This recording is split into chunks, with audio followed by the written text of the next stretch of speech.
What is up, guys? Back in the garage with the first episode on the C10, first episode where we're working on the C10. And one of the things I always do with a new project is you want to kind of tackle the things that don't cost you anything. Do the stuff that is free. A lot of times you'll pick up a car, especially a project like this, they'll throw in some extra parts. I've got an extra grill, 2 doors, a fender. While we're not really dealing with all this right now, I was gonna put this grill on because this grill is mint, but this truck still has the factory grill, which has the Chevy lettering, and I'm really torn. Yeah, this one is dented right here, but man, it's just, I don't know, I'm having a hard time deciding. I think for now, we're actually going to leave this grill on the C10, but you wanna try and tackle the things that are free.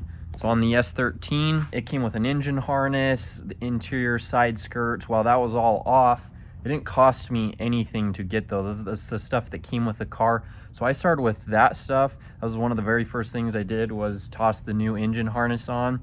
Before you get started on a project, especially a big one like the C10 is going to be, you want to start with the stuff that you aren't going to be out anything, kind of just a base, especially a good way to see where you are at. So for today's video, these doors are super annoying. Number one, the button is actually broken on this handle, and both doors are super hard to open and close. Like, you really gotta slam the crap out of this and it still doesn't want to shut, but then when you do get it shut, it is so hard to open.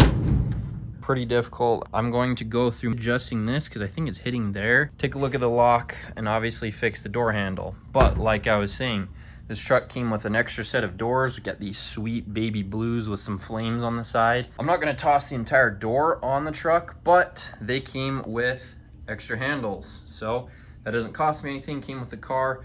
I'm gonna toss that on there, and it's a good way to get started on the C10. We're gonna replace this handle and look at why the doors do not open and shut very well.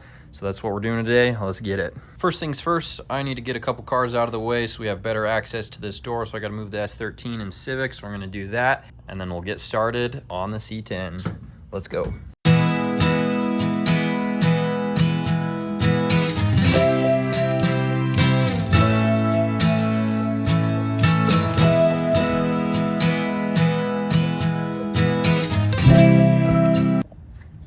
So first things first, I just want to swap this entire handle because the one over there is in a little bit better shape. So we're gonna try and undo this and see what it takes to get the button out.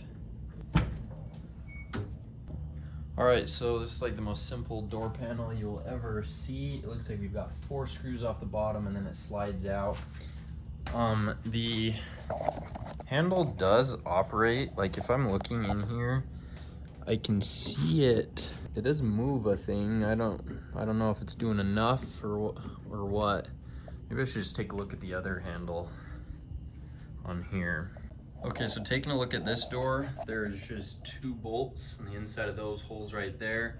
And there's like an actuating arm situation right there that I don't really know. I figured it'd be pretty simple just to get those off. So we'll first get that handle off and start breaking down this door, get that door panel off, but man, I gotta find some standard sockets. Dang it. Yo, this stuff is crazy. This handle, look at that. It came off so easy, 2 bolts. I thought this would have been, you know, normally these are like attached to some sort of arm. You got a pin through there, 45 different rods, an arm and another arm. But no, I unbolted the 2 bolts and pulled this sucker right off, and that was it. It literally is just a button that presses on a plate that actuates the door handle inside the door. That simple. The 60s, man. So we'll get the door panel off now. Tell you what, they don't make screws like they used to. I just broke my screw bit off trying to get the screws for just the door panel. That's crazy.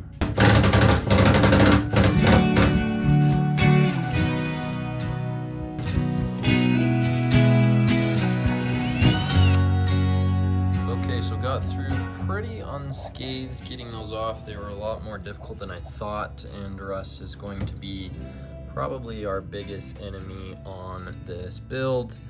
We had to drill out one. out of 4, so not too bad, but yeah, we'll have to repair that one. Next up is getting those handles off, and apparently they're not super easy. There's a C-clip on the inside holding them on, so wish me luck as I try and get those out. There is a special tool for it, but as always, we never do that. We're gonna try and do it with a screwdriver, so let's go.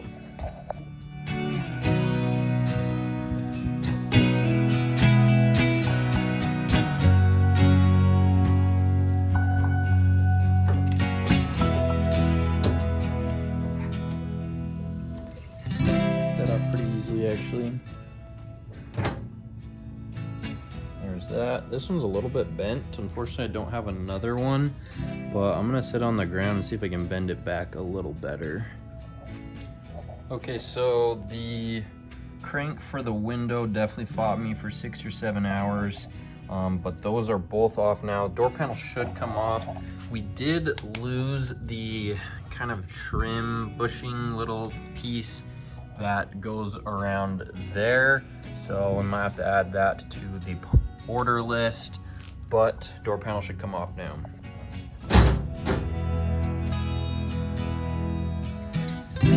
Okay, door panel off. So now we are going to undo those 2 bolts up in there, maybe inspect the handle and see why it failed. Then probably also maybe adjust this, make sure that mechanism is all working. Also, the crank on the window is not really working, so I'm gonna take a look at see why that might be. But yeah, making good progress. The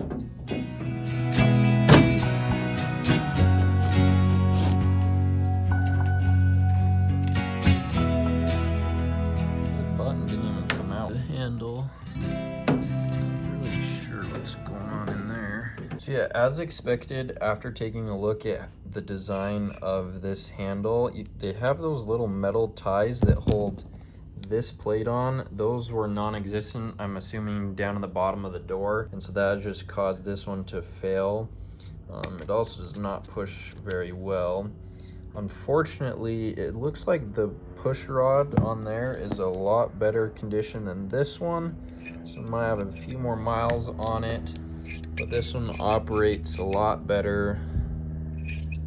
Hopefully it still operates the door as it should. Otherwise, we will swap to this button and try and make that work, although that one does not work very well. Let's go ahead and get this working handle on that door.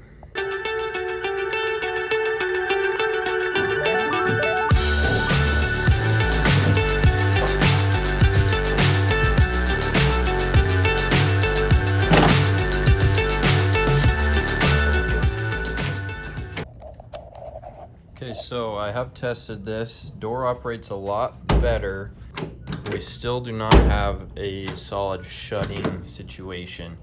I think because the door probably has sagged a little bit, so rather than mess with brackets and stuff like that, I'm gonna quickly undo those 4 there and see if we can adjust this down just a hair, and rather than jump into those brackets there. So we'll see if this fixes it first.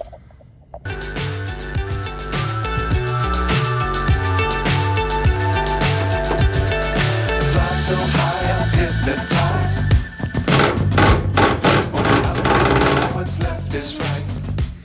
Okay, so there is adjustment on here slightly, but it's not like modern cars. Normally you would kind of unbolt this, these holes would be a little bit oblong, so you could kind of move this up and down just a little bit. Not the case here. Instead, they have these interesting little spacers that were on the back side of that thing. It was interesting. There's 3 on the top, 4 on the top, and 2 on the bottom. I'm not sure what that is all about, so I'm thinking about making it even 3 and 3 and kind of play around with this. I think I need to space it out a little bit more, but we're gonna try and work with what we have here first and see if we can get that door to shut properly. All right, guys, check this out.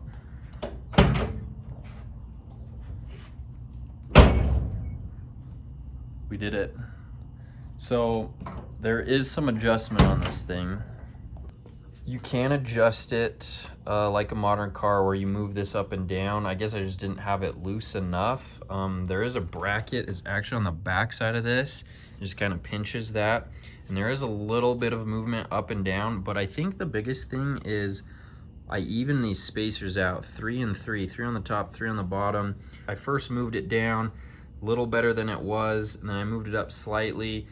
Seemed to get better, and then I moved it up a lot, and then on like the third time, boom, we got it. Super stoked about that. Working door now, finally.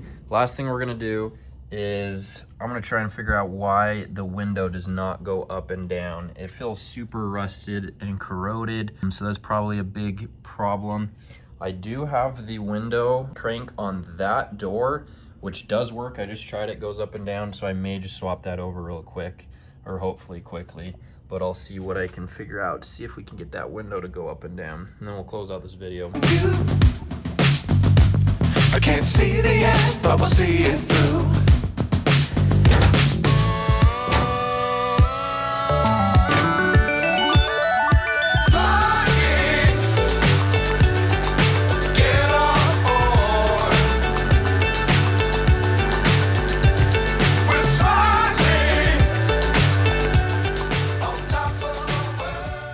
All right, everyone, that was gonna do it for today's video, our first day working on the C10. We managed to get a working door handle now, so that is pretty dope. And we even managed to get a working window. This thing was seized up, it was rusty. I kind of felt like that was the issue. So coming in clutch and probably gonna be a game changer for this entire build is this stuff for y'all. I ended up just soaking a lot of the moving parts that I could see inside here, especially there's this big gear that turns right here. I stuck it in there, gave it a couple good squirts down on that thing. That instantly freed it up. I actually had to push down on the window as well, and that helped it go, but works super smooth now. We even have a fully functioning door. Just like a Porsche, huh? All right, guys, thanks so much for watching. We're gonna close out here. Peace out.